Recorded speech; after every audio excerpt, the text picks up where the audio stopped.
And today we are talking all about tips to effective idea pins.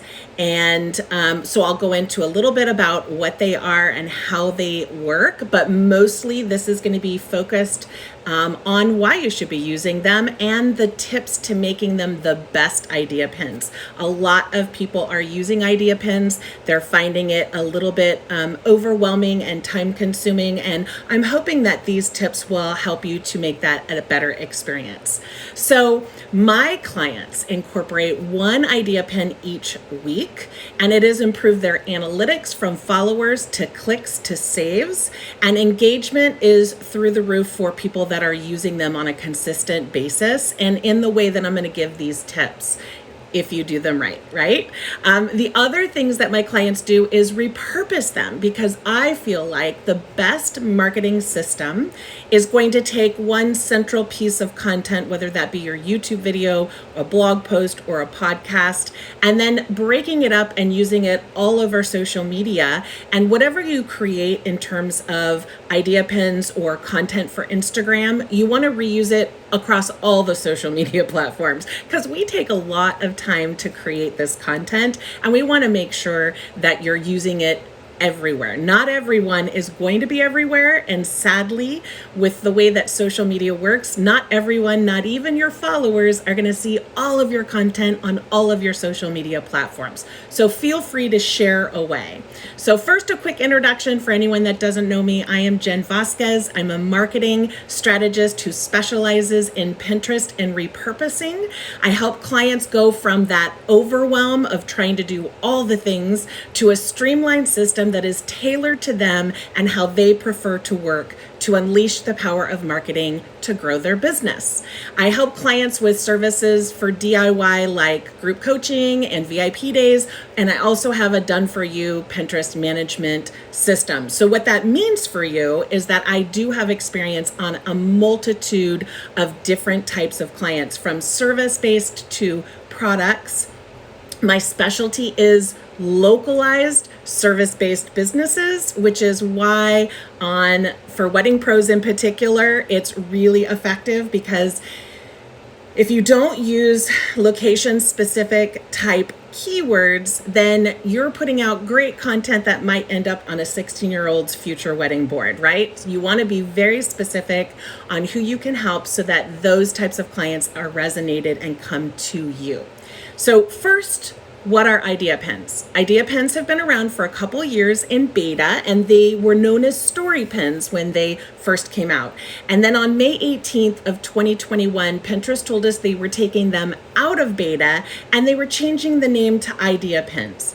Pinterest told us, quote, "This new access and capability will empower anyone with a business account to create inspiring content and better interact with their audiences, building a more engaged community directly on Pinterest." And that's linked directly from the newsroom. If you want to know what that link is, send me a DM. I'm happy to share that with you. Consider idea pins as mini stories. But unlike stories on Instagram, they have longevity, right? Stories on Instagram are there for 24 hours and they're gone. You can save them to a highlight, but they aren't visited as much, right? Idea pins on Pinterest, on the other hand, are around forever.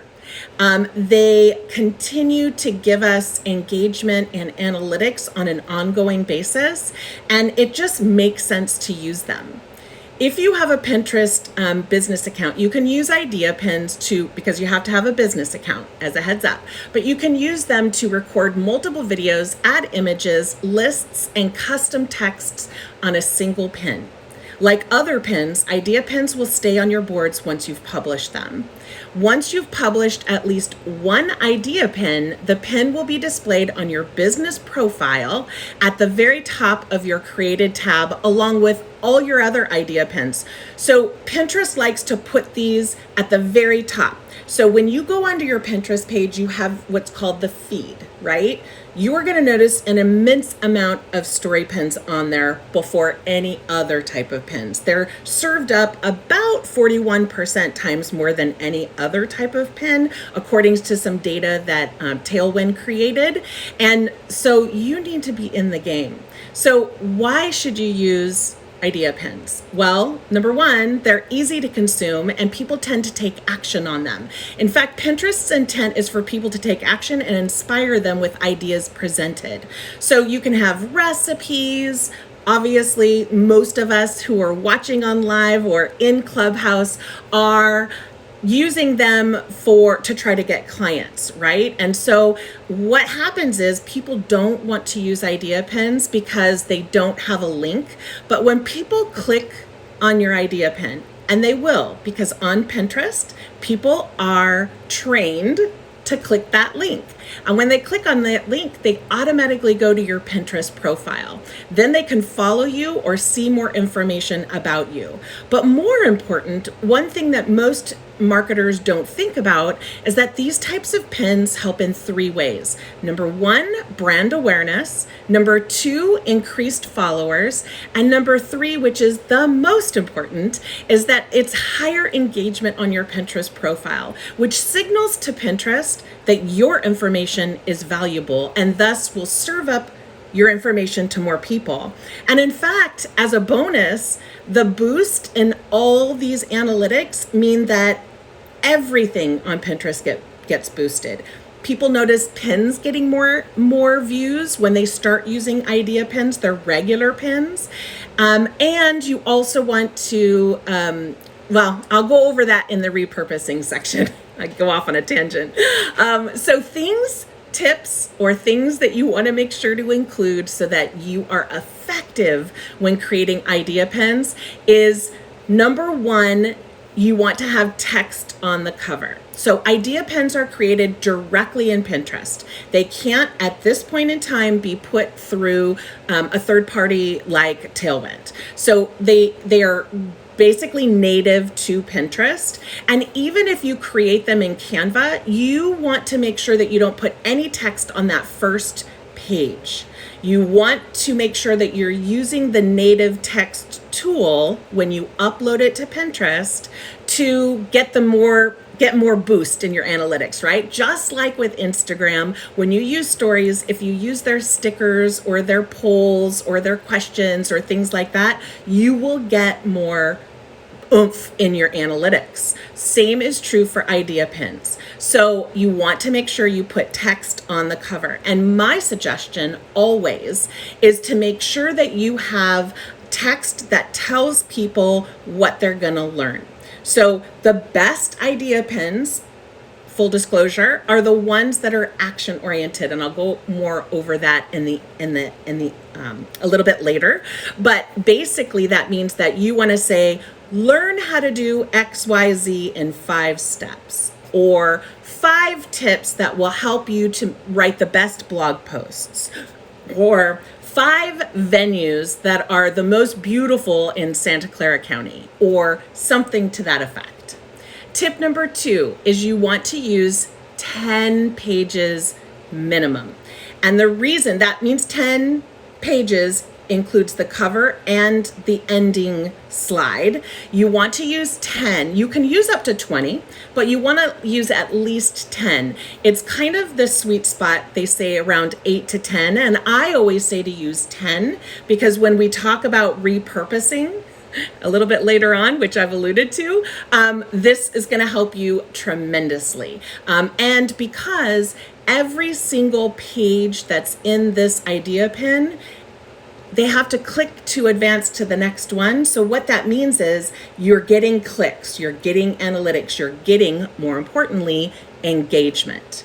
Now, on to the most important thing in my mind, not the most, but big importance is repurposing them. So when you create an idea pin, you can repurpose it as a reel on Instagram by creating a video and having 2 to 3 seconds on each slide, making sure that you can read it. You don't want to frustrate people, but you don't want to make it so long that people click off because they're bored. You can repurpose it as a video also on Pinterest that then has a link to your blog post or somewhere that you want to send people for this content. You can repurpose it, and this is my favorite, to repurpose it as a carousel. So when you create it in Canva, I want you to also resize it to Instagram.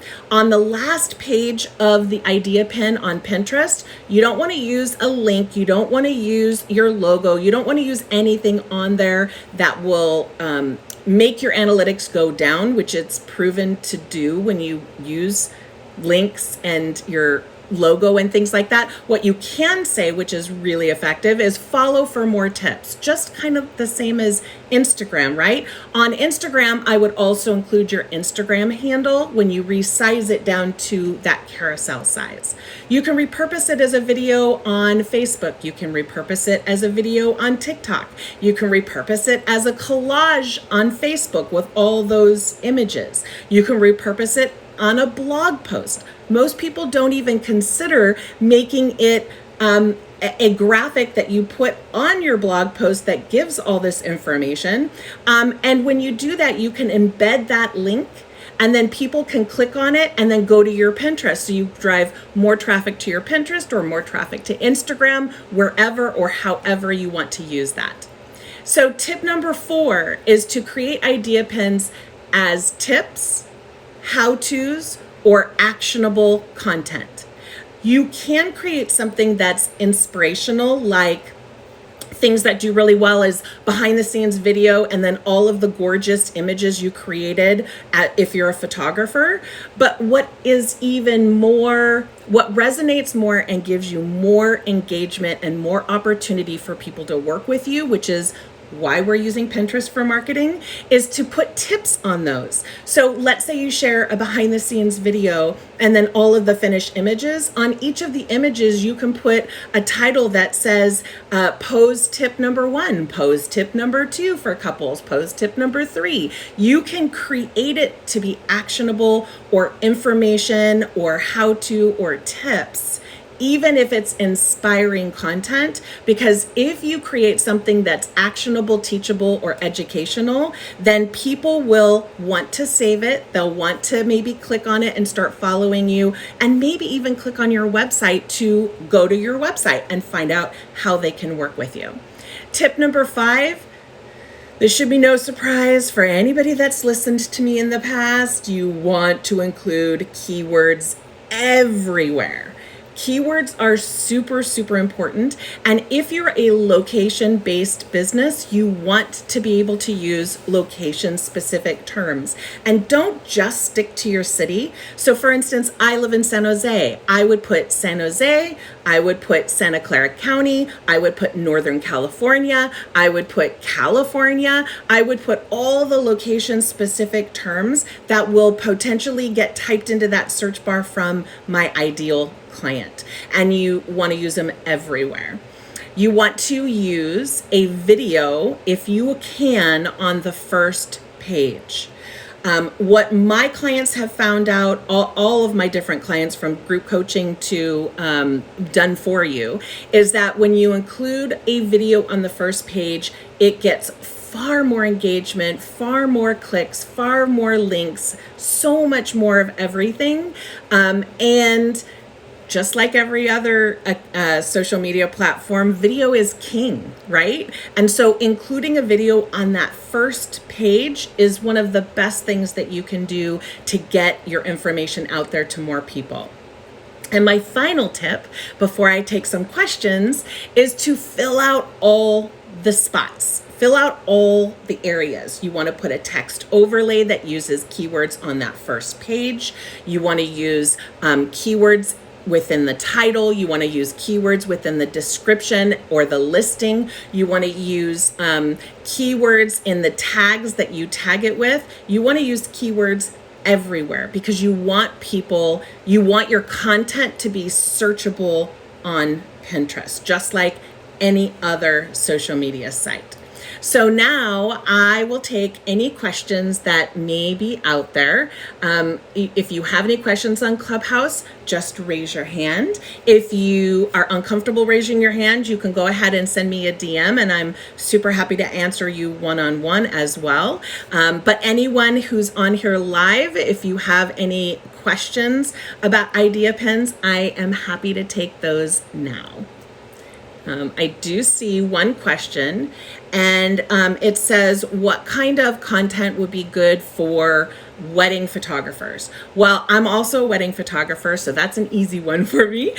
With wedding photographers, you can do posing tips. You can do 5 things you should do after you get engaged. You can say 5 tips to picking your wedding date, 5 tips to picking your wedding location, 5 tips to XYZ. There's so many different places or different things that you can talk about. If you think about any questions that you might get from your clients, that's going to make a great blog post and obviously a great idea pin.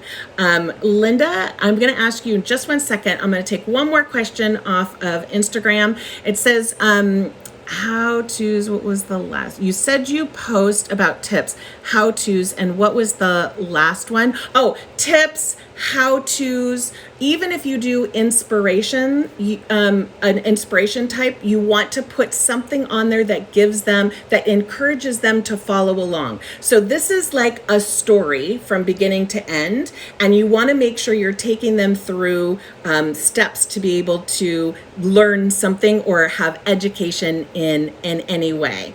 Okay, so Linda, do you have a question?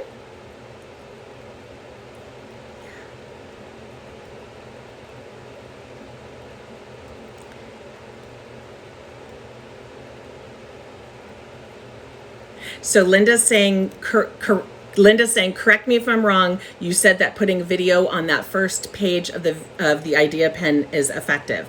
And did you have more? A question more? Yeah.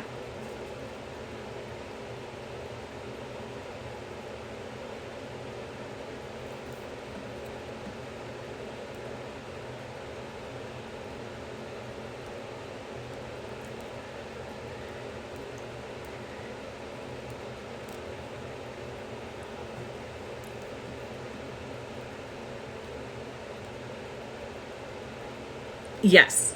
Yes. So a couple of different things that you can do. One, you can create a video on your cell phone that's straight to camera saying, I'm so excited to share with you these 5 tips on picking a wedding venue.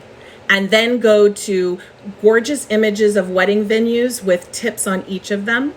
Or if you go into Canva, you can create that first page, whatever you have on there, you can animate it to make it a video. And yes, Linda, you'll want to save that first as an MP4 video and then save the other slides as images.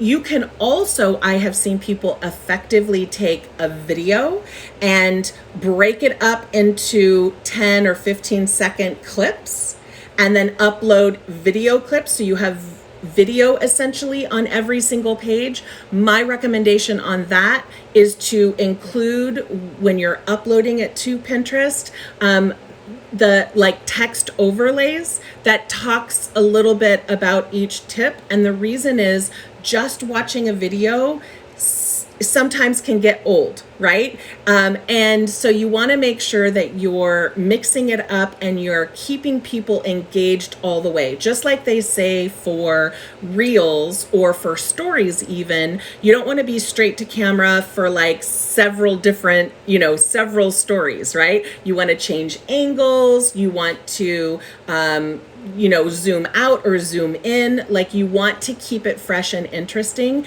And the same is true for idea pins. Does that answer your question? Yes. Yes. Linda has another question. No, no worries.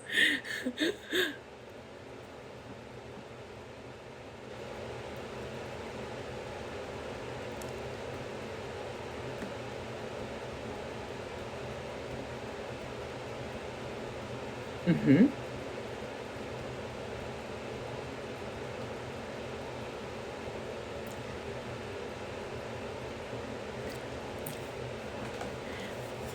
That's a great question. So a lot of people, so what Linda asked is, can you use the text tool in Pinterest like on every single page? So you don't even have to use Canva if you don't want to.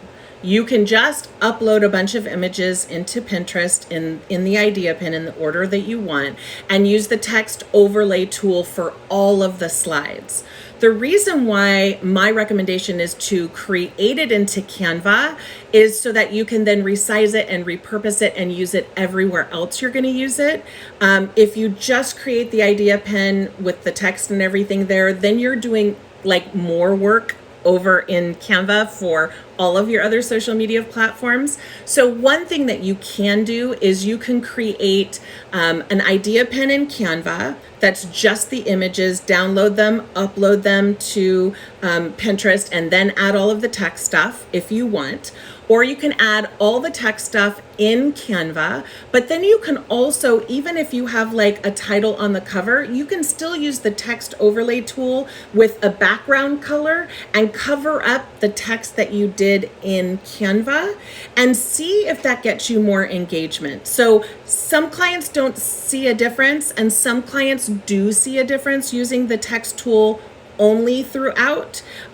I just recommend using Canva because it makes it easier and kind of forces you to say, okay, I'm going to go ahead and repurpose for everything else. When you spend so much time creating idea pins, if you don't have a way to save it and be able to repurpose it and use it elsewhere, you may end up not wanting to make more idea pins. And so by having you do it in Canva first, it sort of encourages you to be able to do that. Does that make sense, Linda? Yeah. You're welcome. Thank you so much for coming up. So these rooms are 15 or lives are 15 minutes to 30 minutes, depending on the number of questions. I don't have any more questions over on Instagram, but if you have a question on Clubhouse and want to pop up, you can. Otherwise, I will go ahead and end this room and I will be back next week with some more tips. And I really appreciate you taking and spending the time with me today. And again, if you have any questions and you're kind of shy and don't want to pop on or ask it on any of these platforms that we're on, feel free to send me a DM. I am super friendly and I am very, very happy to answer them over there. I hope you have a great day. Bye, guys. Bye.